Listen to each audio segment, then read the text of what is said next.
Nos encontramos con el escritor colombiano William Ospina. Hoy aquí en la Feria del Libro está lanzando su último trabajo, El año del verano que nunca llegó. William, gracias por estar con nosotros estos minutos aquí en La República y cuéntenos primero cómo fue este arduo trabajo, porque entiendo que le tomó bastante tiempo escribirlo. Sí, bueno, afortunadamente es un trabajo agradable porque si fuera difícil sería mucho tiempo. Pero 3 años y medio tardé persiguiendo esa historia después de que me obsesioné con ella. Y la verdad es que se me hizo poco tiempo, además fue no una investigación académica, sino una serie de viajes bastante agradables, persiguiendo unas historias del siglo XIX y de los comienzos de la era romántica. En esa persecución o investigación hay algo de contacto pues con la gente del común, donde usted va empezando a entender cómo son las locaciones, cómo son las historias, y hay gente que también ayuda mucho de alguna manera adornando algunas versiones. Cuéntenos un poco ese proceso investigativo, qué tipos de cosas descubrió. Bueno, yo sabía que en una casa de Ginebra, a orillas del lago Lehmann, a comienzos del siglo XIX, en una sola noche habían nacido dos de los monstruos más famosos de la modernidad, que son Frankenstein y el vampiro. Que hubieran nacido en la misma noche y en la misma casa me llamó mucho la atención, pero cuando empecé a enterarme de las circunstancias en las que eso ocurrió y cómo había habido 3 días de oscuridad sobre los Alpes suizos en los días en que ocurrió esto, y averiguando por qué esos días de oscuridad, y descubrir que la erupción de un volcán en Indonesia unos meses atrás había oscurecido de tal manera el cielo que no dejó pasar los rayos del sol, pues me fue apasionando hasta obsesionarme y descubrí que esta era una historia que no tenía que ver solo con monstruos, sino con el nacimiento de la era romántica, el destino de dos grandes poetas que eran Byron y Shelley, y bueno, un montón de hechos de la era napoleónica y de los comienzos de ese siglo que me mantuvieron ocupado todo este tiempo. Y por supuesto que no está solamente contada esa historia, sino también los viajes que yo emprendí buscándola, los diálogos, los libros, los personajes que me iba encontrando por el camino.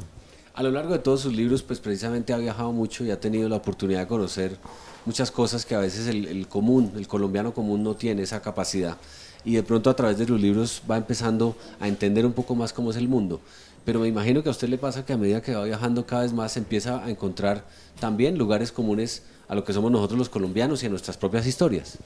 Bueno, esta ya es una época en que Colombia pertenece plenamente al mundo. Ya no estamos en esos tiempos en que veíamos el mundo como algo que quedaba por allá muy lejos y como en otro horario, ¿no? Ahora todo ocurre al mismo tiempo, aquí es de día, allá es de noche, pero todo el mundo está comunicándose. A veces las noticias de Colombia se leen primero en España porque allá son las 7 de la mañana cuando aquí es medianoche, de manera que esta es una novela que tal vez solo se habría podido escribir en esta época, porque ocurre en muchos lugares distintos, porque esas cosas son simultáneas, porque yo voy de La Mojana, a orillas del río Magdalena, a Londres o a Roma, al cementerio de los ingleses o al norte de Inglaterra. Y bueno, yo siento que también es una evidencia de que ahora estamos plenamente en el planeta y nos interesan las mismas cosas.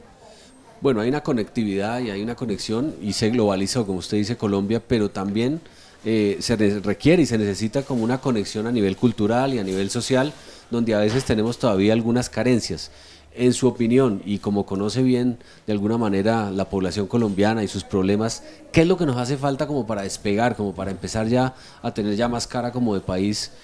por ejemplo, industrializado, o un país que ya tenga unos problemas chuleados o resueltos? Bueno, yo creo que lo que requiere realmente Colombia es una dirigencia moderna, porque tiene una dirigencia muy antigua, yo creo que todavía se siente en la Edad Media y todavía resuelve los problemas como se los resolvía en la Edad Media. No es un país que crea en su gente, no es un país que crea en su propio territorio. A cada quien le parece que siempre es más ilustre estar en Inglaterra o estar en no sé dónde, y yo creo que solo habitando aquí y conociendo este mundo al que pertenecemos, podremos hablar en igualdad de condiciones con el resto del planeta y podremos además proponer cosas nuevas. Yo no creo que debamos insistir en la idea de que las soluciones a nuestros problemas están en Harvard o en Oxford. Yo creo que es conociendo este mundo como aprenderemos no solamente a manejarlo, sino como podremos darle ejemplo al mundo de cómo se resuelven algunas cosas. Por último, William, 3 años y medio, 4 años es demasiado tiempo y yo me imagino que habrá pedazos de la historia que necesariamente se quedaron por fuera, cosas que usted de pronto dejó como elementos para una siguiente publicación y la historia final casi nunca se parece a la que tenía el primer día en mente, se va desarrollando como sola y va teniendo como su propia vida. ¿Puede contarnos un poco cómo es ese proceso de ir dejando por fuera cosas que usted en algún momento consideró valiosas, pero al final ya no eran tan importantes? Bueno, mis novelas generalmente tardan unos 4 o 5 años en escribirse. Así ocurrió con mi trilogía de la conquista del Amazonas y así ocurrió con esta novela, solo que esta era muy distinta porque mientras las otras eran hechos históricos que habían ocurrido ya y entonces yo sabía qué iba en cada capítulo desde el comienzo, aquí el libro se iba haciendo un poquito al ritmo de cada día y yo tenía que descubrir de mi propia vida y de mis propias búsquedas qué cabía en la novela y qué no cabía en la novela, qué tenía o no que ver con ella. Entonces, pues fue un experimento, pero yo creo que un experimento, sobre todo para mí, apasionante y ojalá logre transmitirle a los lectores algo de la excitación, del entusiasmo y del misterio con que yo me fui acercando a esta historia. El año del verano que nunca llegó. William Ospina, gracias por atendernos hoy aquí en La República.